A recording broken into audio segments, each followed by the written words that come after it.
안녕하세요. 이야기 콩입니다. 이렇게 다시 듣는 이야기 영상을 찾아주셔서 감사합니다. 오늘도 재미난 이야기 들으시고 편안한 하루 보내시기를 바랍니다. 영상이 좋으셨다면 구독과 좋아요 잊지 마세요.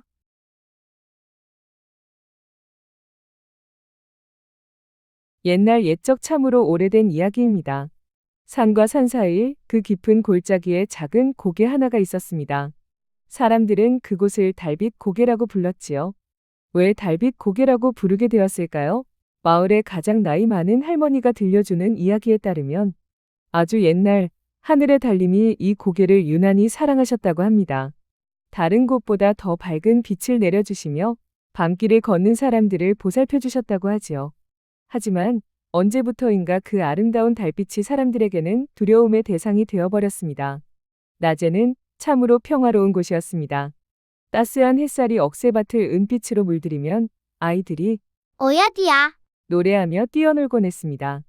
영희야, 오늘 억새밭에서 놀자. 좋아. 그런데 해 지기 전에는 꼭 돌아와야 해. 어머니가. 알았어. 무서운 이야기는 그만하고. 아이들은 억새줄기로 피리를 만들어 불고 메뚜기를 잡으며 하루 종일 뛰어놀았습니다. 바람에 흔들리는 억새는 마치 음파처럼 일렁였고 그 사이로 나비들이 춤을 추듯 날아다녔습니다. 농부들은 지게를 지고 장터로 향하는 발걸음이 가벼웠습니다. 오늘도 좋은 날이구나, 김서방. 그러게 말이야. 이런 날씨면 농사가 잘 될 것 같아. 우리 보리가 올해는 정말 잘 됐어. 아내가 좋아할 거야. 상인들도 짐을 가득 실은 소달구지를 끌고 고개를 넘나들었습니다. 때로는 전국 각지에서 온 장사꾼들이 신기한 물건들을 가져오기도 했지요. 여기 보세요. 한양에서 가져온 비단이에요. 이건 뭐죠? 설탕이라고 하는 건데 꿀보다도 달답니다. 그런 평범하고 정겨운 길이었습니다. 그런데 말입니다. 해가 서산 너머로 넘어가면 달빛 고개는 전혀 다른 모습을 보이곤 했습니다. 해질 무렵이면 붉은 노을이 산마루에 천천히 스며들었습니다. 그 붉은 빛이 점점 보랏빛으로, 보랏빛이 다시 짙은 남색으로 변해가면 나무들의 그림자가 길게, 아주 길게 늘어져 나갔습니다.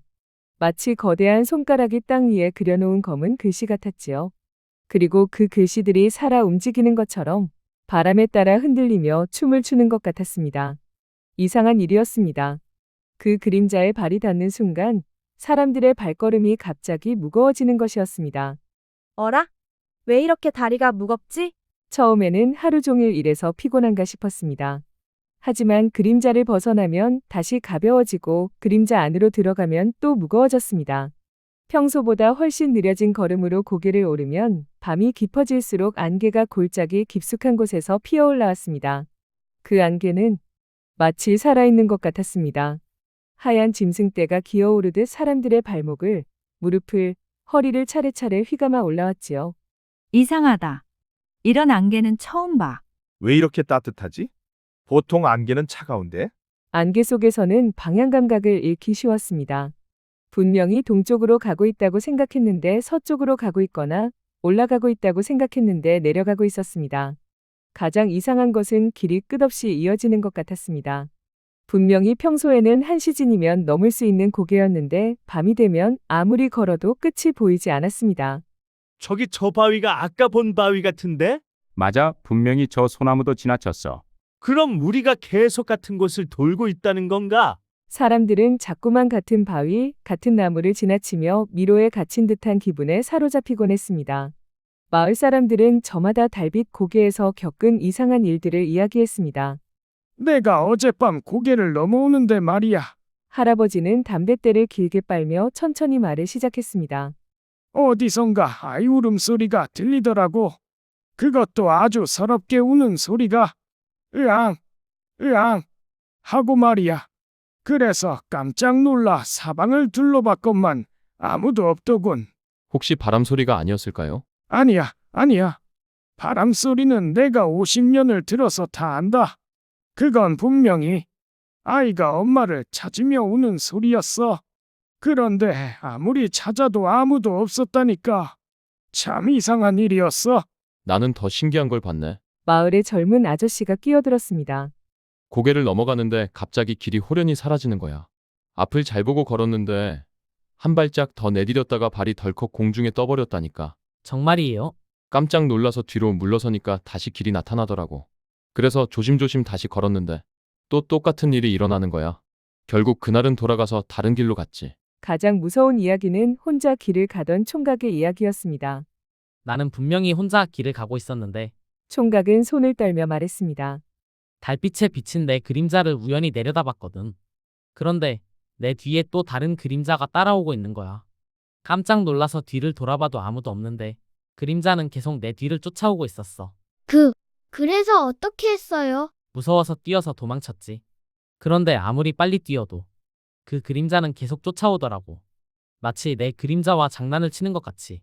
이런 이야기들이 마을에 퍼지자 어머니들은 아이들에게 단단히 당부했습니다. 얘들아, 해가 지기 전에는 반드시 집에 들어와야 한다. 달빛 고개는 아이들의 이름을 부르며 유혹한다고 하니까. 민수야, 영희야 하고 부르는 목소리가 들려도 절대 따라가면 안 된다. 어머니들의 목소리에는 진짜 걱정이 담겨 있었습니다. 아이들은 겁이 나서 해질 무렵이면 고개 쪽을 한번 바라보다가도 이내 우리 집으로 빨리 가자.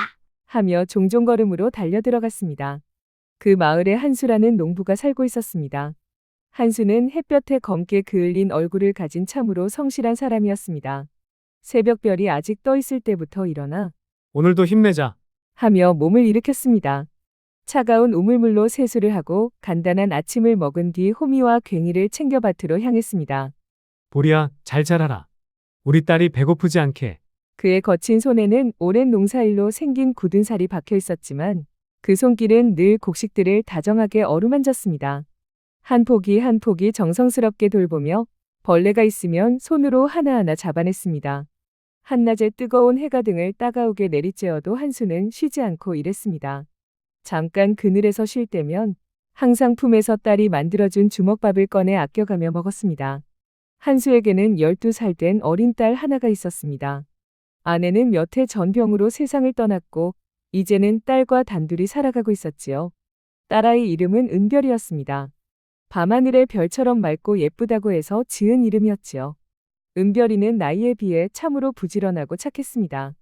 아버지, 밭일 나가시기 전에 이거 드세요. 작은 손으로 보리밥을 동그랗게 뭉쳐 만든 주먹밥을 내밀곤 했습니다. 때로는 들에서 찾은 나물을 넣어 더 맛있게 만들기도 했습니다. 아버지, 오늘은 냉이를 넣어서 만들었어요. 봄냉이가 참 달콤해요. 아버지가 일하러 나간 사이 은별이는 혼자서도 집안일을 척척 해냈습니다. 빨래를 하고 마당을 쓸고 장독대를 정리했습니다. 가끔 마을 아이들이 놀자고 부르면 잠시 나가 놀기도 했지만 항상 해가 지기 전에는 집에 돌아와서 아버지를 기다렸습니다. 저녁이 되면 지친 몸을 이끌고 집에 돌아온 한수와 은별이는 함께 소박한 저녁을 먹으며 하루를 마무리했습니다. 우리 은별이 집에서 혼자 잘 지켰구나. 아버지, 오늘 밭에서 무슨 일 있었어요? 글쎄, 까치 한 마리가 와서 자꾸 곡식을 쪼아 먹으려고 하더구나. 그래서 까치야, 너무 많이 먹으면 안 된다 했더니 고개를 끄덕이고 가더라. 정말요? 까치가 아버지 말을 알아들었나 봐요. 그렇게 서로를 위로하며 평범하지만 따뜻한 하루하루를 보내고 있었습니다. 은별이에게는 특별한 재주가 하나 있었습니다. 요리를 아주 잘하는 것이었지요. 적은 재료로도 맛있는 음식을 만들어냈습니다. 보리만으로도 여러 가지 떡을 만들 수 있었고 들에서 찾은 나물로도 별미를 만들었습니다. 아버지, 시장 가실 때 이 떡 가져가세요. 길에서 드시고요. 은별이가 정성스럽게 만든 떡은 다른 무엇과도 바꿀 수 없는 소중한 것이었습니다. 한수는 그럴 때마다 딸의 머리를 쓰다듬으며 마음속으로 다짐했습니다. 이 아이의 정성이 담긴 것만큼은 끝까지 소중히 간직하겠다. 아무리 배가 고파도 이것만은 마지막에 먹으리라. 늦가을 어느 날이었습니다. 한수는 올해 농사지은 보리를 가마니에 담아 지고 장터로 향했습니다. 은별이가 만들어준 주먹밥과 보리떡을 품에 소중히 간직하고서 말이지요. 아버지, 조심히 다녀오세요. 해 지기 전에 꼭 돌아오세요. 그러마, 우리 은별아. 아버지가 좋은 물건들을 사가지고 올 테니까 기다려주렴. 장터는 생각보다 사람이 많았습니다. 각지에서 온 상인들과 농부들로 북적거렸지요. 보리 사세요. 올해 새로 농사지은 좋은 보리예요. 한수의 보리는 다른 것보다 알이 굵고 윤기가 났습니다. 정성스럽게 기른 덕분이었지요. 이 머리 좀 보자꾸나. 참 좋네. 얼마에 파나? 하나둘 보리가 팔려나갔습니다. 한수는 기분이 좋았습니다. 이 돈으로 은별이에게 따뜻한 옷을 하나 사줄 수 있을 것 같았거든요. 그런데 예상보다 시간이 오래 걸렸습니다. 보리를 다 판 뒤에는 은별이를 위한 물건들을 사야 했습니다. 겨울을 위한 솜, 바느질할 실과 바늘, 그리고 은별이가 좋아하는 연 몇 개. 이 엿은 어떤 맛인가요? 참깨로 만든 거라 고소해요. 아이들이 좋아하지요. 그럼 이것 하나 주세요. 하나하나 신중하게 골라서 사다 보니 해가 이미 서산 너머로 기울어져 있었습니다. 이런 벌써 이렇게 늦었구나. 마지막으로 은별이를 위한 특별한 선물을 하나 더 사고 싶었습니다. 예쁜 비녀 하나가 눈에 들어왔거든요. 아저씨, 이 비녀 얼마예요? 그건 좀 비싸요. 한양에서 가져온 건데. 우리 딸이 좋아할 것 같은데? 좀 깎아주시면 안 될까요? 결국 비녀까지 사고 나니 해는 이미 완전히 넘어가 있었습니다. 하늘에는 둥근 보름달이 환히 떠올라 있었습니다. 이런, 은별이가 걱정하고 있을 텐데. 한수는 서둘러 짐을 정리하고 집으로 향했습니다. 그런데 집으로 가는 길에는 달빛 고개를 넘어가야 했습니다. 다른 길도 있었지만 그 길은 너무 멀었습니다. 달빛 고개를 넘어가면 1시즌이면 되지만 다른 길로 가면 3시즌은 걸렸거든요. 뭐 별일 있겠어. 평소에도 많이 다니던 길인데. 그리고 오늘은 달도 이렇게 밝고. 한수는 처음에는 대수롭지 않게 생각하며 고개를 오르기 시작했습니다. 달빛이 유난히 밝았습니다. 마치 대낮 같을 정도로 밝아서 길 위에 작은 돌멩이까지도 선명하게 보였습니다. 이상하네. 평소보다 더 밝은 것 같은데. 하지만 그 밝은 달빛 때문에 그림자도 더욱 짙어 보였습니다. 나무들의 그림자가 마치 검은 벽처럼 길을 가로막고 있는 것 같았습니다. 발을 내디딜 때마다 안개가 조금씩 발끝을 감싸기 시작했습니다. 처음에는 발목까지만 오던 안개가 점점 무릎을, 허리를, 가슴까지 차올라왔습니다. 안개가 꽤 짙네. 길은 점점 낯설게 변해 있었습니다. 평소에는 분명히 오르막이었던 곳이 내리막 같고, 내리막이었던 곳이 오르막 같았습니다. 어라? 이게 어찌 된 일이지? 이 길이 맞나?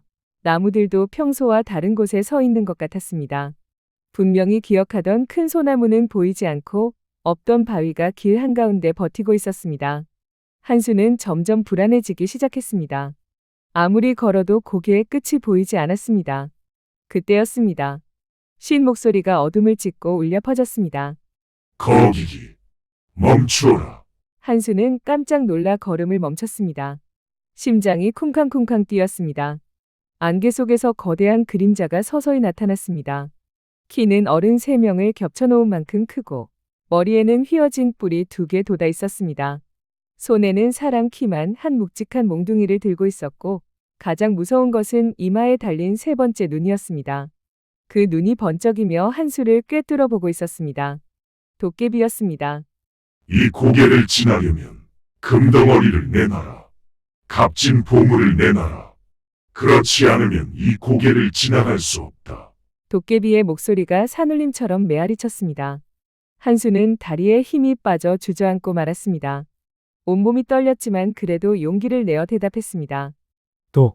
도깨비님. 저는 가진 것이 아무것도 없습니다.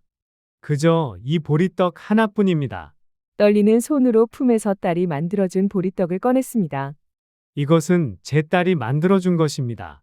아이가 가져가라고 챙겨온 마지막 남은 것입니다. 만약 이것이라도 받아주신다면. 그러면서도 보리떡을 도깨비에게 조심스럽게 내밀었습니다. 도깨비는 그 작은 떡을 받아들고 코끝에 가져가 깊이 냄새를 맡았습니다. 한참, 아주 오랫동안 침묵이 흘렀습니다. 그런데 뜻밖에도 도깨비의 눈가에 눈물이 맺히기 시작했습니다. 보리 냄새로구나. 도깨비의 목소리가 갑자기 부드러워졌습니다. 오래전에 잃어버린 냄새로구나. 사람들은 몰랐습니다. 사실 이 도깨비가 옛날에는 사람이었다는 것을요. 도깨비는 깊은 한숨을 쉬었습니다. 결국 사람의 몸을 버리고 도깨비가 되어버린 것이다. 내 아이를 굶겨 죽인 죄책감과 분노가 나를 이 모습으로 만들어버렸지. 도깨비는 보리떡을 소중히 품에 안고 말했습니다. 하지만 내가 가진 이 따뜻한 마음, 이것이야말로 진짜 보물일지도 모르겠구나. 내 마음을 시험해 보겠다. 이 셋째 눈으로 내 진심을 들여다보리라. 도깨비의 이마에 있는 세 번째 눈이 더욱 밝게 빛나기 시작했습니다. 갑자기 안개 속에서 아이의 울음소리가 들려왔습니다. 우왕, 우왕. 엄마, 엄마.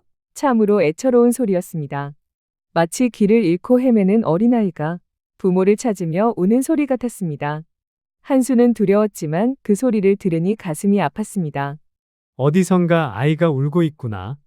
부모를 잃고 길을 헤매는 것은 아닐까? 우리 은별이 같은 아이가 혼자 무서워하고 있는 건 아닐까? 한수는 떨리는 다리를 일으켜 세우고 울음소리를 쫓아갔습니다. 도깨비가 무서워도 다른 위험이 있어도 그 아이를 도와주고 싶었습니다. 아이야, 어디 있니? 무서워하지 마. 하지만 아무리 찾아도 아무도 없었습니다. 울음소리만 계속 들려올 뿐이었습니다. 도깨비가 고개를 끄덕였습니다. 남의 아이를 향한 연민. 그것이 첫 번째 마음이로다. 두 번째 시험이 시작되었습니다. 눈앞에 산처럼 쌓인 금은 보화가 나타났습니다. 황금 덩어리, 은 덩어리, 값진 구슬과 비단들이 달빛에 눈부시게 빛났습니다. 와, 한수는 잠시 넋을 잃고 바라보았습니다. 태어나서 이런 보물들을 본 것은 처음이었거든요. 이것들이 있다면 은별이와 함께 평생 걱정 없이 살 수 있을 텐데 따뜻한 집에서 맛있는 음식 먹으며 은별이에게 예쁜 옷도 많이 사줄 수 있을 텐데. 한순간 마음이 흔들렸습니다. 하지만 곧 고개를 저었습니다. 이것들은 제 것이 아닙니다. 저는 제 딸에게 돌아가야 합니다. 은별이가 저를 기다리고 있습니다. 돈이 많으면 좋겠지만 은별이와 함께 있는 것이 더 소중합니다. 이런 보물보다도 은별이의 웃음소리가 더 값진 보물입니다. 도깨비는 만족스러운 미소를 지었습니다. 욕심을 이겨낸 자, 그것이 두 번째 마음이로다. 세 번째이자 마지막 시험이었습니다. 안개 속에서 한수의 아내가 나타났습니다. 생전 그대로의 모습이었습니다. 고운 한복을 입고 따뜻한 미소를 지으며 여보, 아내가 부드러운 목소리로 불렀습니다. 나와 함께 오세요. 저승에서 당신을 기다리고 있었어요. 거기서는 배고플 일도 춥거나 더울 일도 없어요. 우리 함께 편안히 지내요. 한수의 눈가에 눈물이 주르르 흘러내렸습니다. 그리워했던 아내의 모습 얼마나 다시 보고 싶었던가요? 얼마나 많은 밤을 그리워하며 지새웠던가요? 당신 정말 당신인가요? 그럼요. 여보가 너무 힘들게 사는 모습을 보고 있으니 마음이 아파서 데리러 왔어요. 한순간 모든 것을 내려놓고 아내와 함께 가고 싶은 마음이 들었습니다. 하지만 한수는 두 손을 모으며 조용히 속삭였습니다. 당신에 대한 그리움은 가슴 깊이 품고 살겠습니다. 하지만 저는 우리 은별이 곁에 있어야 합니다. 은별이가 혼자 남겨질 수는 없습니다. 아이에게는 아직 아버지가 필요합니다. 당신도 그것을 원할 거예요. 아내의 모습이 슬프지만 이해하는 듯한 표정을 지었습니다. 그래요. 당신 말이 맞아요. 우리 은별이를 잘 키워주세요. 그리고 아내의 모습이 천천히 사라져갔습니다. 도깨비는 깊이 고개를 끄덕였습니다. 그대의 사랑, 그것이 세 번째 마음이로다. 도깨비는 마침내 무거운 몽둥이를 내려놓았습니다. 가거라, 한수야. 도깨비가 한수의 이름을 불렀습니다. 내 마음을 보니 나와 같은 아버지로구나. 내가 가진 것은 진정한 보물이다. 도깨비의 모습이 조금씩 변하기 시작했습니다. 무서운 얼굴에서 따뜻함이 느껴졌습니다. 하지만 한 가지 약속해다오. 무엇이든지 말씀하세요. 앞으로 길을 잃은 이를 만나면 반드시 길을 알려주어라. 겁먹은 발걸음은 더 쉽게 길을 잃는 법이니까. 한수는 깊이 허리를 숙여 인사했습니다. 고맙습니다, 도깨비님. 그 말씀 가슴 깊이 새겨두겠습니다. 그리고 신기한 일이 일어났습니다. 안개가 걷히면서 길이 환히 드러났습니다. 달빛이 은빛 융단을 깔아놓은 듯 집까지의 길을 환하게 비춰주었습니다. 더 놀라운 것은 길이 평소보다 훨씬 가까워진 것 같았습니다. 몇 걸음 걷지 않았는데도 벌써 마을이 보였습니다. 한수가 집에 도착했을 때 은별이가 대문 앞에서 기다리고 있었습니다. 아버지, 늦으셔서 걱정했어요. 미안하다, 은별아. 아버지가 길에서 특별한 분을 만났단다. 그날 밤 현수는 딸에게 달빛 고개에서 일어난 일을 자세히 들려주었습니다. 정말이에요, 아버지? 정말이다. 도깨비님은 우리처럼 가난하셨지만 가족을 사랑하는 마음만큼은 우리와 같은 분이란다. 그리고 가족을 사랑하는 마음을 알아주셨단다. 그럼 도깨비가 나쁜 존재가 아니었던 거네요? 그렇다. 슬픈 이야기를 가진 우리와 같은 아버지였단다. 은별이는 신기해하면서도 무서워했습니다. 아버지, 저도 언젠가 도깨비를 만날 수 있을까요? 글쎄 만약 만나게 된다면 무서워하지 말고 정성스러운 마음으로 대하렴. 도깨비님도 알고 보면 마음 따뜻한 분이시거든. 그날 이후 달빛 고개는 달라졌습니다. 선한 마음으로 걷는 이에게는 길이 환히 열렸습니다. 달빛이 더욱 밝게 비춰주고 안개도 길을 가리지 않았습니다. 때로는 길을 잃고 헤매는 사람들에게 따뜻한 보리떡 냄새가 바람에 실려 날아와서 올바른 길을 알려주기도 했습니다. 하지만 욕심과 두려움에 사로잡힌 이들, 남을 해치려는 나쁜 마음을 가진 이들에게는 여전히 길이 꼬여 있었습니다. 밤길을 지나는 나그네가 쓰러지면 안개 속에서 누군가 나타나 길을 일러주었습니다. 차가운 밤 공기에 떨고 있으면 어디선가 따뜻한 바람이 불어왔습니다. 길을 잃고 울고 있는 아이가 있으면 부모에게로 인도해주는 신비한 일들이 일어났습니다. 사람들은 그것이 바로 도깨비의 도움이라고 믿었습니다. 마을 사람들도 달빛 고개에 대한 생각이 바뀌었습니다. 달빛 고개의 도깨비는 우리를 지켜주시는 분이야. 그러게 말이야. 선한 마음을 가진 사람에게는 해를 끼치지 않으신다더라. 아이들도 더 이상 달빛 고개를 무서워하지 않았습니다. 물론 밤에는 여전히 조심했지만 낮에는 고개 근처에서도 마음 놓고 뛰어놀았습니다. 한수와 은별이는 그 이후로도 평범하지만 행복한 삶을 이어갔습니다. 한수는 도깨비와의 약속을 지켰습니다. 길을 잃고 헤매는 사람을 만나면 언제나 친절하게 길을 알려주었습니다. 은별이는 더욱 정성스럽게 아버지를 위한 음식을 만들었습니다. 그 음식에는 더 많은 사랑이 담겨 있었습니다.